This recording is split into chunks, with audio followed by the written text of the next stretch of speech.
Mike, I guess just for you guys this week, how tough was it, I guess, balancing the news of Sam's death with, preparing for a game like today? Yeah, it was tough. See, Coach, offensively, again, kind of struggled moving the football. I mean, what is it maybe that Alabama does that kind of gives you guys some trouble? I didn't think we played well. I didn't think we played well at all. I'll tell you one thing that they do that gives us trouble. We've got some guys that are afraid of the jersey that says Alabama on it. We spend a lot of time frightened of their jerseys. You know, you want to scare some of the guys on our team. Put an Alabama jersey on, it'll scare the hell out of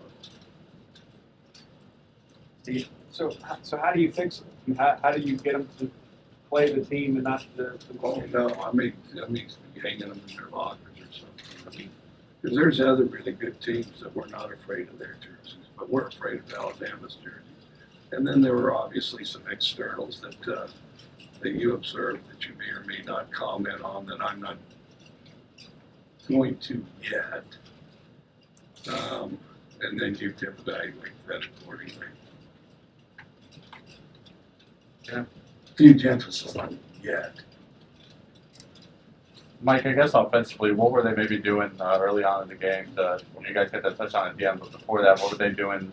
Creating some turnovers, I guess, and forcing. They're more physical. They use their hands better than we did. They used their hands better. They shoved us around.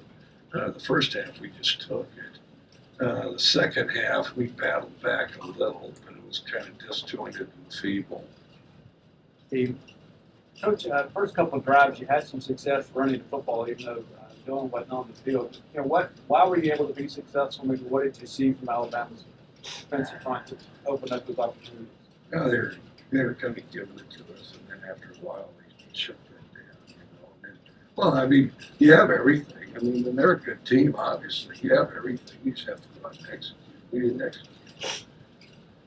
We didn't execute because, I mean, you start out the game, you got, say, 60 minutes, so then you spend 30 of it trying to reconcile.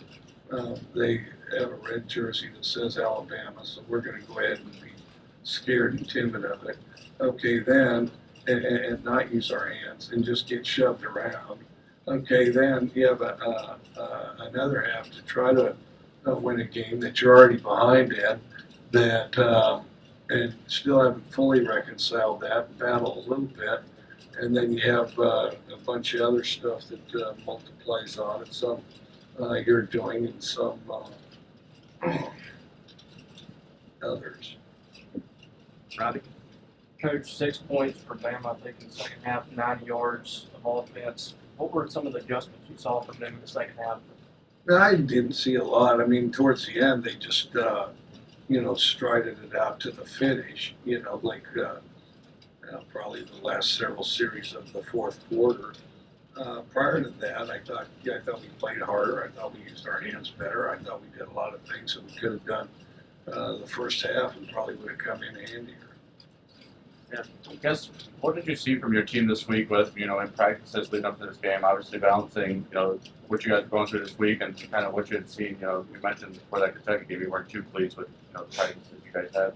No, it's tough. I mean, everybody, cares a great deal about a fellow teammate, and then so, it's tough because everybody's wrapped up with that, and understandably so, Steve? Coach, ahead of the bye week, what's kind of your primary focus this week for your team to prepare for the home stretch? Well, I think we got to use our hands better. I mean, if you were to say one thing, use our hands better. We don't move our hands. We don't move our hands very good. When I was a kid, I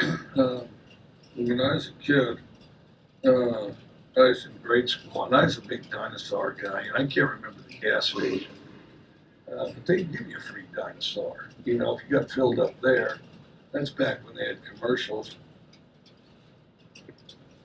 on TV, and then they give something to the kids, people like me, and then and the idea was that you raise hell with your parents every time you're in the station wagon. When we had one good classic, like something off of Wonder Years, it was one of those fake Woody ones where it had fake painted on wood within the best is it would always, without exception, the finish and the varnish on it, it would peel. So then it looked more bogus than ever. So we had one of those. And of course, I tried to sit way back in that jump seat back there, you know, so you could pretend you were in a spaceship or something. And, but anyway, so they'd have these commercials. And then, you know, hoping to get the kids to raise hell, let's go to this gas station. I can't remember what gas station it was. And they give you a little dinosaur, you know, and so then you smell that, good grade school and all that. And they start talking about evolution. And, you know, like as in, if you don't use a certain part of your body, as time evolves over, you know, century upon century, in natural selection, that part of the body disappears, and even that animal might disappear. And I'm genuinely fearful that on our team, if me and the other coaches don't get them right, that about a generation from now, their kids and their grandkids won't have hands. You know, because you know, from a lack of use, those hands just disappear. I mean, maybe it'll be like this, like those dinosaur hands like this are, you see? And you know, you got like a Tyrannosaurus Rex who's clearly good at eating things, big old jaws and all that stuff, fairly athletic and fun. Those hands are like this. And you know, and I think we took a very, very, very big step as a team, which we have to correct this.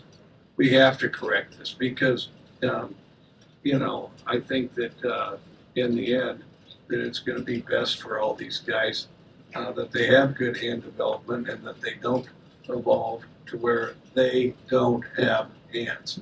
Okay, but we definitely didn't use ours, and so there certainly wasn't any genetic reinforcement on our part that we should maintain our hands. I mean, and I don't want all of a sudden, you know, the guys driving across this country, and then they get to Starkville, Mississippi, and all of a sudden there's these athletic-looking, friendly guys. We have great guys that don't have any hands, and I hope that that's not the case. But that's where we're headed right now, and we're going to try to get that fixed in this off week. Alabama had several explosive plays in the passing game. How much do you think of that as a result of the time that Bryce had to throw? That's part of it for sure. Part of it, and part of the reason he had a lot of time to throw is because we didn't use our hands. And so, you know, yeah, they didn't use their hands. By the way, it was Sinclair Station. But Oh, and they the ones gave the dinosaur out? Did you get some too? we didn't have one in our area. We were cool. I'll tell you the other one. Husky used to give those coins. The guys in the Old West, you get a Buffalo Bill one, you get a Geronimo one, Wild Billy Hickok. It was outstanding. You mentioned thinking about the jerseys, the AM uniform. Did that factor into the drops at all, you think? Oh, heck yeah. I think it factors big time. You know, ball hits you in the hand. What difference does it make if a seventh grader's throwing it or an all-pro? You know, ball flies through air, hits hands, catch. Oh yeah. With Dylan Johnson out and then Woody was out for a lot of the first half and the second half, how did you feel like Simeon Price handled his increased minutes at running back? I thought he did good. I thought and Simeon, I would actually say, was one of our bright spots today. I would say, and Simeon's been kind of percolating a little and doing some good things. Simeon had a good camp. So I did think he did some good stuff. A lot of drop passes today. What did you think of Will's individual performance specifically? I didn't think they were particularly good. I thought,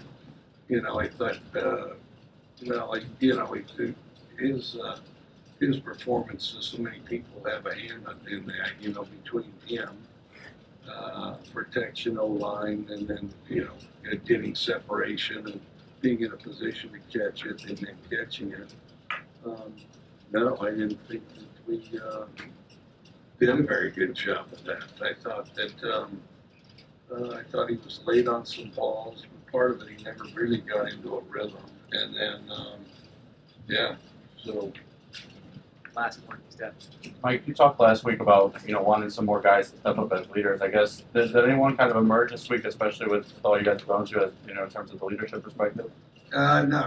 Not particularly, although, I mean, still Will and Buki are kind of the mouthpieces in trying to, work and get some more people involved. And really all you got to do is just follow Will and Buki's example as far as work and general commitment,